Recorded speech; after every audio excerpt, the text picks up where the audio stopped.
La verdad es que hemos estado haciendo un trabajo muy didáctico. La idea es tratar de plasmar lo que está en el corazón de Dios. Como dice el profeta Marco, hay cosas que son fáciles de hacer, pero difíciles de explicar. Porque nosotros estamos enseñando algo que no es racional, sino que es el reino.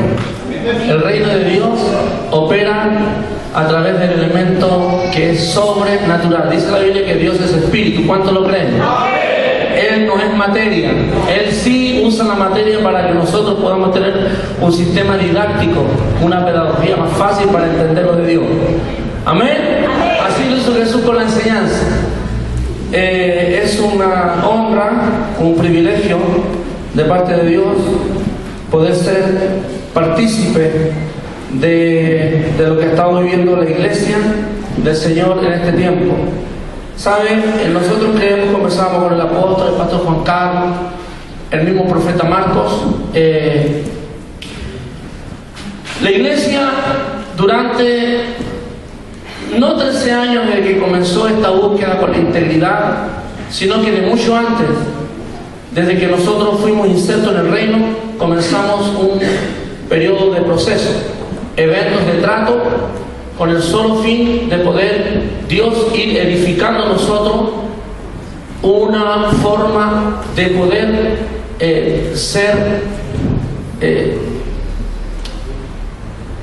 empáticos con lo que se mueve en la esfera espiritual. O sea, lo que Dios busca de nosotros es que nosotros podamos ser sensibles a los misterios de Dios.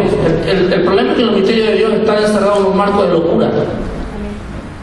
El apóstol Pablo dice allí en 1 Corintios capítulo 1 verso 21, dice que a Dios le agradó salvar al mundo por medio de la locura de la predicación. Y los pastores junto al apóstol me han dicho que tengo un tiempo para un poco hablar, y eso le ha puesto esto, que también lo compartí en los Andes, porque aquí no se trata de mostrar palabras, ni elocuencia, ni capacidad de conocimiento.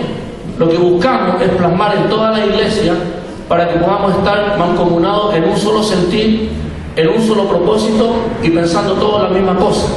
¿Qué es lo que ha pasado desde la cordillera de los Andes hasta esta región del litoral, de la bahía de Valparaíso?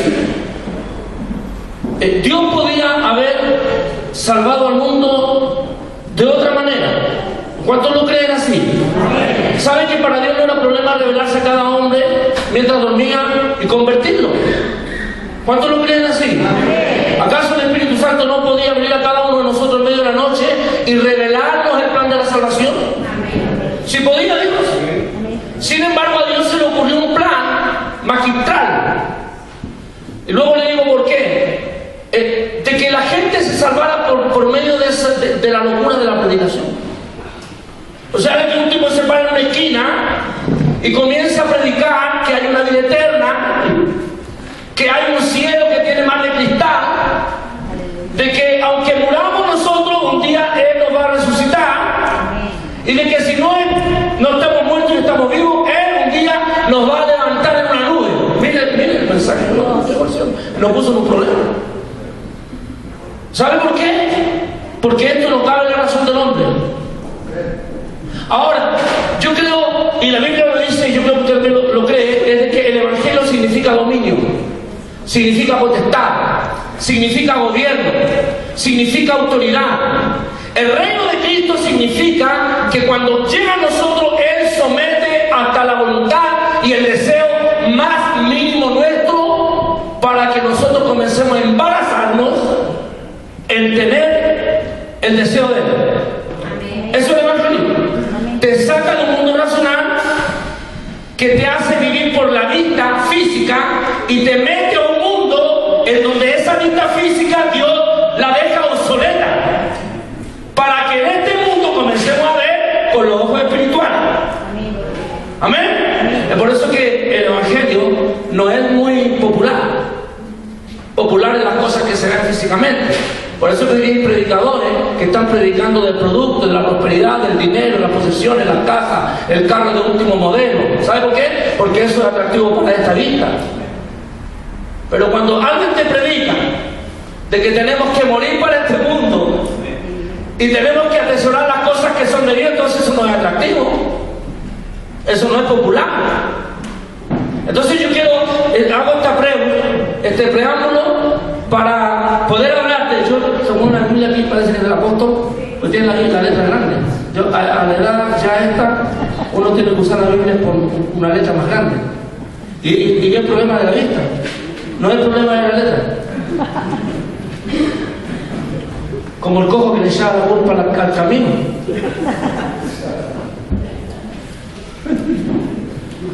Capítulo 9 de Juan. Antes yo quiero leer algunas cositas. Jesús, en el capítulo 12 de Juan, luego vamos a leer el 9, dijo: yo no hablo de mi propia cuenta, sino que el Padre mismo me ha enviado para hablar de su mandamiento y para hacer las cosas que Él quiere que haga. Diga conmigo: enviado. Enviado. ¿Sabe qué? El enviado tiene un problema.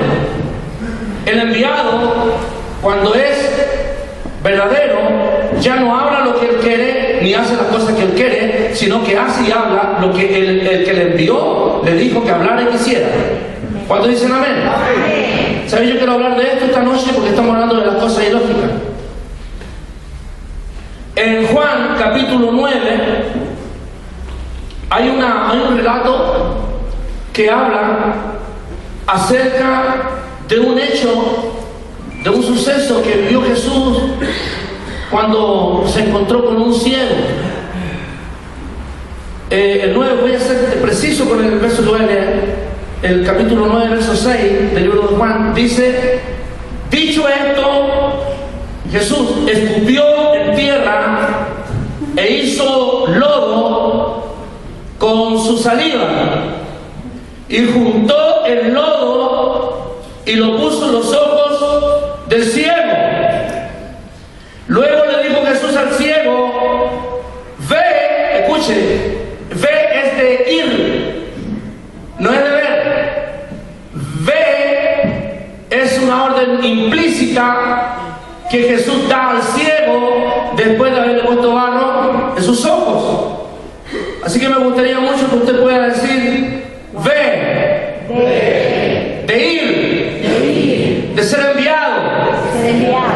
Wow. Y le dice: ve a lavarte en el estanque de Siloé, que traducido es enviado. Diga enviado. Enviado. Escúcheme. Estamos hablando de que Dios es un Dios ilógico.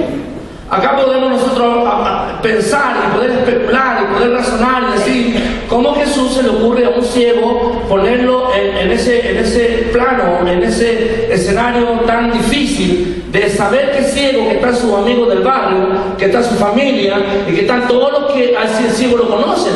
Y decirle, después de hacer con su saliva algo y ponerse los ojos, decirle: ve al estanque que no quedaba cerca, decirle: ve.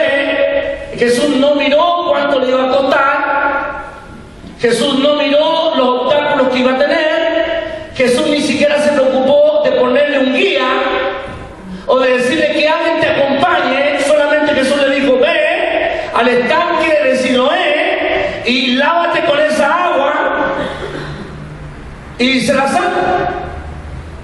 Y sabe que pensando en este pasaje bíblico nos damos cuenta de que no es que Dios quisiera provocar un fastidio, porque a veces nosotros los creyentes pensamos de que Dios a nosotros nos tiene mal, y como que Dios de vez en vez se quiere vengar de nosotros por todos los pecados que hicimos en el pasado, y no es así. Decía al principio que este ministerio, esta iglesia ha venido sufriendo una secuencia de procesos y de tratos en los cuales lo único que quería conseguir Dios no era provocarnos fastidio, sino elevarnos a un nivel de gloria, a una dimensión de fe diferente. ¿Cuántos dicen amén? ¿Sabe qué? La única manera de que Dios pueda tomar control de nuestros deseos y de nuestra voluntad es que nosotros creamos al ilógico.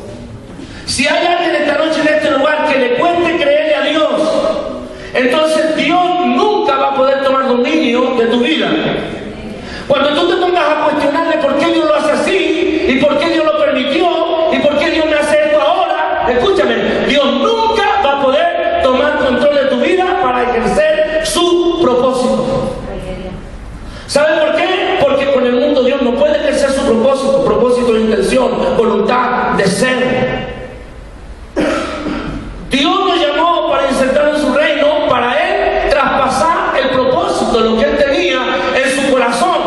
Como lo que tenía en su corazón eran cosas del mundo, de lo sobrenatural, tenía que hacer que alguien creyera a una locura. Amén. Ese es el tema esta noche. El Señor nos confeccionó y edificó en nosotros una mente espiritual para que creamos a las locuras divinas. Amén. ¿Cuántos dicen amén? Amén. Hay varias locuras en la Biblia está llena de locuras. Hablando de esto, me parece los santos de San Felipe, nos recordábamos cómo Dios reveló todo ese conocimiento de la escatología, de lo que va a ocurrir en los últimos tiempos, los tiempos finales, en la dispensación de la plenitud de los tiempos, que tiene que ver con la vida eterna, con el rapto de la iglesia, con todo. ¿Sabe cómo lo hizo? Hizo que Juan se fuese preso por causa de la predicación. O sea, Juan, cuando es trasladado a la isla de Patmos, a una isla donde estaban solamente los malhechores y los criminales, era porque Dios lo había trasladado de un lugar a otro. Escúcheme, él estaba desterrado, él estaba sin su familia. Él podía haber dicho en ese momento: ¿por qué Dios hace esto conmigo? Juan pudo haber dicho: yo he sido fiel desde mi juventud, con Jesús lo amé, estuve con él en todo, me mantuve a los pies de la cruz hasta que murió. Sin embargo, viene Juan, tiene que vivir esta experiencia. Pero cuando está en la isla de Patmos y está allí desterrado, solo, pensando quizás mil cosas, dice que se le aparece Jesús y le dice: Juan, no temas, yo soy el mismo Jesús que estuvo en la cruz, que estuve muerto y vivió. Yo soy Juan, el Alfa y el Omega. Le dice: escribe estas palabras porque son fieles y son verdaderas. Escúchame, Dios le traslada el conocimiento de la revelación escatológica a un hombre que estaba viviendo una verdadera locura. No estaba en su casa, no estaba en una cabaña, no estaba en un retiro espiritual. Él estaba preso por causa de la palabra y el testimonio de Cristo. Cuando yo estaba hablando esta palabra, el Señor me comenzó a mostrarme otra locura más. Dios le muestra una locura a Noé. Le dice: Noé, voy a armar juicio, voy a traer juicio a la tierra. Hazte un arca. ¿Sabe cómo Dios salvó a 8 personas de ese juicio? Por medio de una locura. Porque en aquella región no había llovido, no había una nube que amenazara con mal tiempo. Sin embargo, Noé tuvo la capacidad de recibir el rema, creyó la visión, fue fiel a la locura y comenzó a clavar tabla por tabla, no clavarla, pegarla. Mire la locura que hizo Dios para poder salvar a aquella región. 8 personas. Escúchenme, por la fe y por la fidelidad de Noé, Dios envió juicio. 100 años estuvo haciendo el arca. Me recordaba también el Señor. Israel estaba en sequía, se estaba muriendo. Ya no quedaba mucha gente, 70 personas quedaban en la nación de Israel con Jacob. Era cuestión de tiempo hasta que se muriera el último de hambre y de sed. Sin embargo, Dios viene y levanta a un joven de 17 años llamado José y le dice a José: yo te voy a hacer grande. ¿Y sabe lo que hace Dios con José? Por medio de su hermano, lo toma y lo lleva como esclavo a Egipto. Yo decía: ¿por qué Dios no puso en un camello a José con 2 colaboradores, con pan, con agua, con alimento, con fruta, y cabalgaron en paz, acompañados por Jehová y los ángeles de Dios, y llegar sin ningún problema a Egipto? ¿Podría haberlo hecho Dios? ¿Podría haberlo hecho Dios? Escúchenme, pero Dios lo hizo por medio de un macabro plan que habían también confeccionado sus hermanos para mandarlos como esclavos.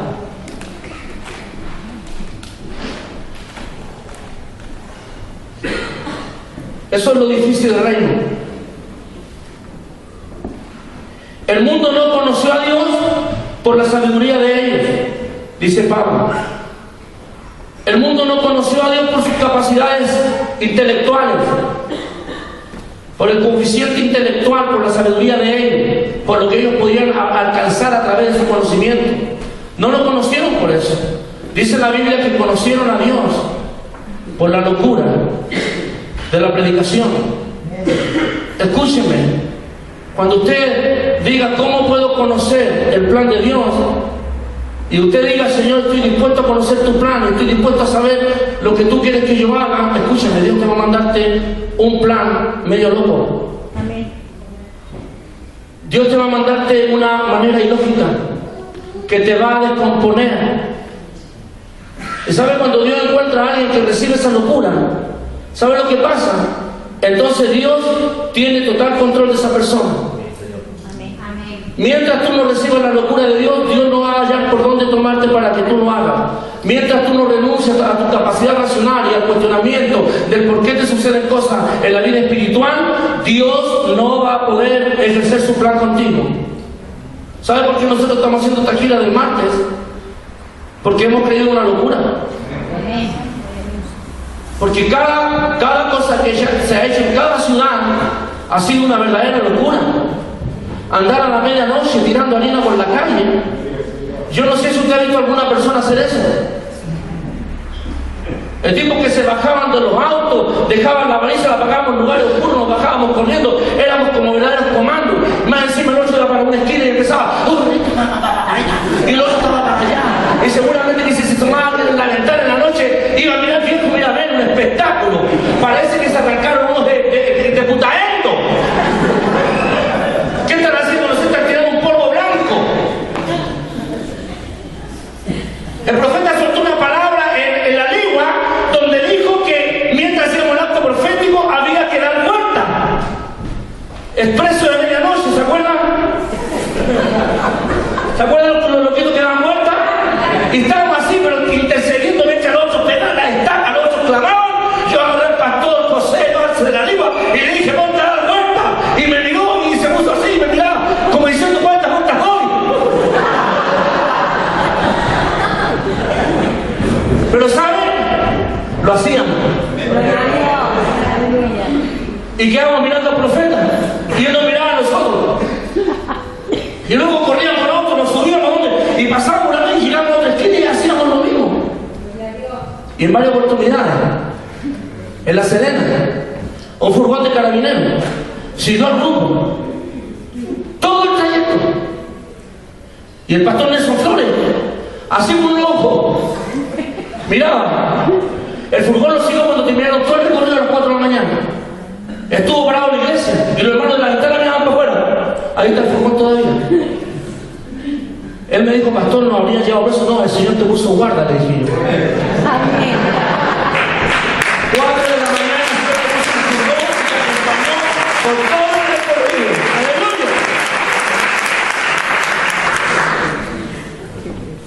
Cuando miramos este pasaje, podríamos decir, ¿por qué el Señor le dijo, recibe la vista, levántate y ven paz? Sin embargo, Jesús quería, hermano, que este ciego tuviese una actitud, una acción que pudiese generar una convicción dentro de sí para poder ser fiel hasta llegar al estanque, lavarse, recibir la vista. Escúcheme, el Señor me ministraba esto, que cuando el ciego iba caminando, el ciego iba con la esperanza que cuando retornara iba a saber de qué color era su casa. Él ahí iba a ver de qué tamaño, cómo tenía el pelo su mamá, su papá. Él iba a conocer su mesa, iba a saber cómo era su silla. Él tenía una visión. El rema de Cristo en él, ve y lávate, en el Siloé, le generó a él un paisaje.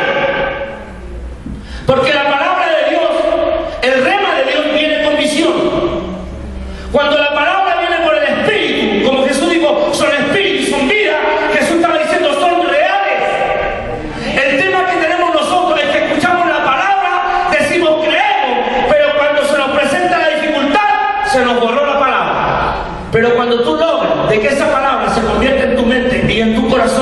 y en el Espíritu, en una visión, nada te va a poder frenar.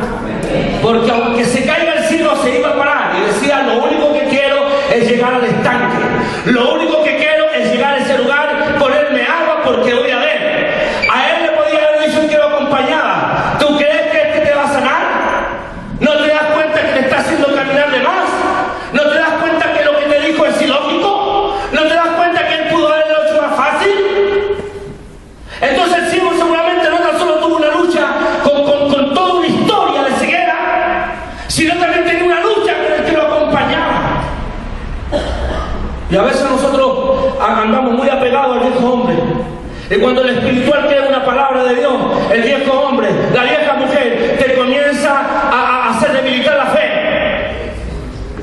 ¿Por qué digo que tiene que tener visión? Tiene que tener visión, porque la palabra rema, la palabra del Espíritu de Dios, eso es vida. Cuando Jesús dijo que él iba a morir y al tercer día iba a resucitar, ¿sabe lo que estaba diciendo? Yo me veo resucitado. Él no estaba diciendo quizá, él estaba diciendo, yo el tercer día voy a caminar por esta calle de Jerusalén. Lo voy a hacer porque sé que voy a resucitar. Él sabía que el Padre lo iba a levantar. Entonces Jesús no tan solo creía en el plan de Dios, sino que también sabía que Dios le iba a responder para levantarlo. Por eso que el que he enviado, tiene que denotar tres cosas. La palabra rema, la palabra de Dios trae visión. La visión trae, gracias. La visión trae fe. Escuche bien, la palabra rema trae visión. Génesis 15. Vino palabra de Jehová a Abraham en visión. La palabra tiene insertado un paisaje. Pues yo digo a los pastores, cuando ellos me dicen, pastores, que yo soy una iglesia chica, esa es tu visión. Si Dios te levantó para cosas grandes. Dios tiene hecho un paisaje, Dios tiene hecho historia. Cuando Jesús le dijo a Pedro, Pedro, antes que el gallo cante, tú me negarás. Jesús le estaba diciendo a Pedro, Pedro, yo conozco tu futuro. Jesús venía del futuro, se devolvió y le dijo, Pedro, todo esto está preparado para ti. Pero el problema es que Pedro tenía que creer. La palabra rema trae visión. La visión trae fe. La fe, de la palabra fe se desprende en el griego la palabra fiel. La palabra fiel viene de fe, pues usted no lo sabía. La palabra fiel te hace ver tu milagro y el suceso imposible hecho. Cuando nosotros, el apóstol, recibió esta palabra, él entró, él dijo, me entró. Esta palabra me entró total a mi corazón y la voy a tomarla, la voy a hacer. Y cuando él la tomó, ¿sabe lo que tomó? Tomó una visión. Cuando tomó la visión, él vio un paisaje. Si él no hubiese visto en fe un Valparaíso desatado, si él no hubiese visto en fe al principado de esta ciudad con la cabeza con una estaca, no estaríamos haciendo esto. Pero el apóstol ya lo vio. Ya lo vio. ¿Sabe por qué? Porque Dios ya lo tiene hecho. Dios ya lo tiene hecho. Dios ya lo tiene hecho. El problema del ciego que había sido enviado al Siloé tenía una dificultad que no era menor. Diga conmigo trayecto. Desde que recibes la promesa, la palabra, la visión, hasta que llegas a ver tu imposible cumplido, hay un trayecto. Y este trayecto es lo que puede aquí debilitar la fe. Si te debilita la fe, entonces no eres fiel. Y si no eres fiel, tu imposible nunca será cumplido.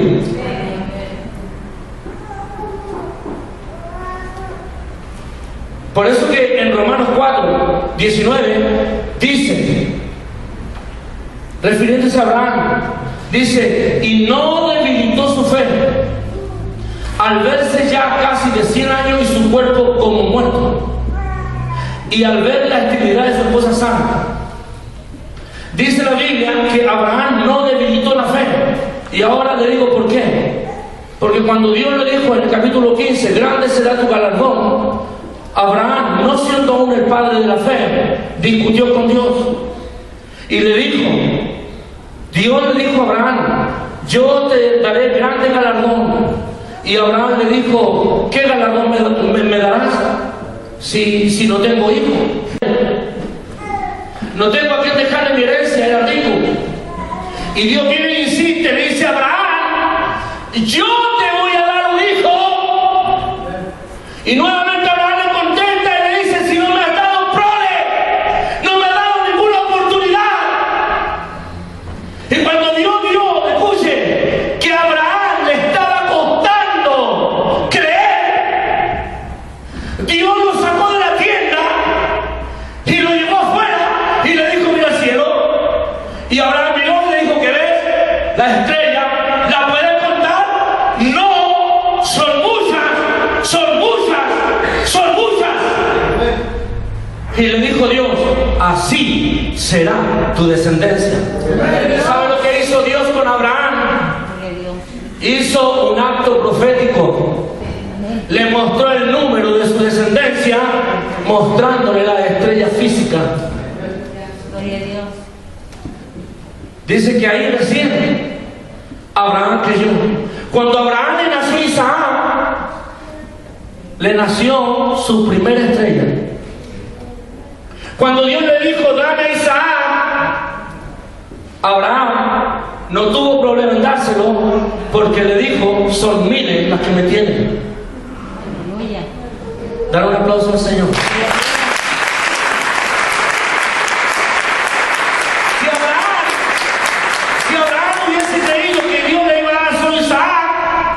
Seguramente Abraham no lo sacrifica, no se atreve a hacerlo.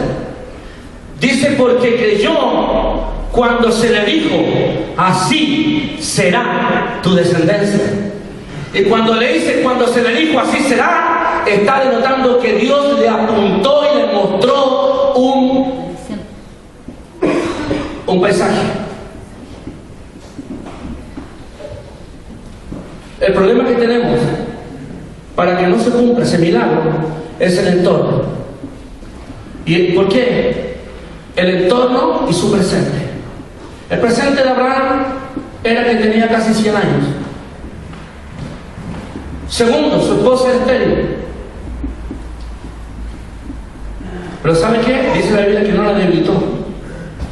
Porque cuando tú recibes palabra de Dios por el Espíritu, y el Espíritu te forma una visión, y tú en fidelidad la cumples como sea el trayecto, entonces la fe se va a potenciar.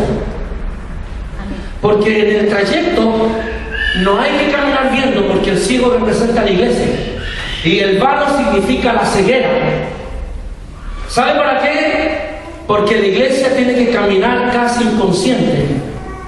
Dice, ¿cómo viendo? No viendo. ¿Cómo viendo?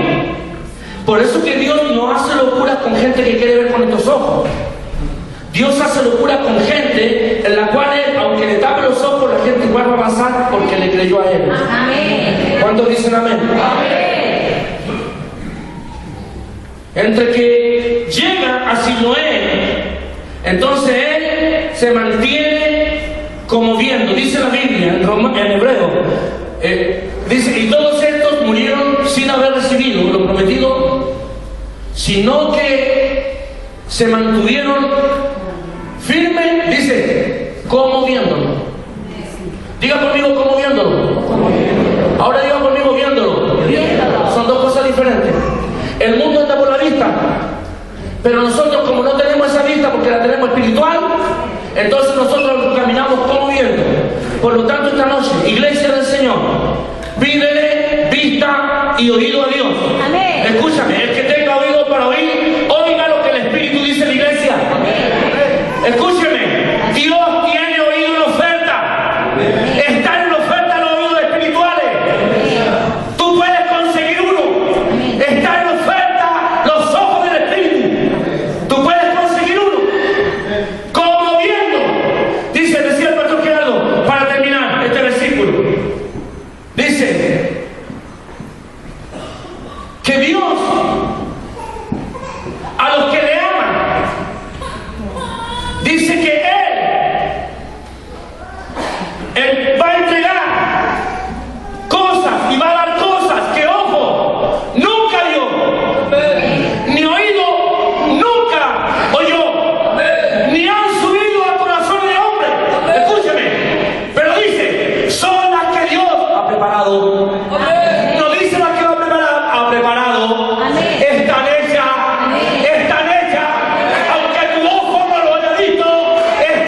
Uno tiene que creer a la locura de Dios.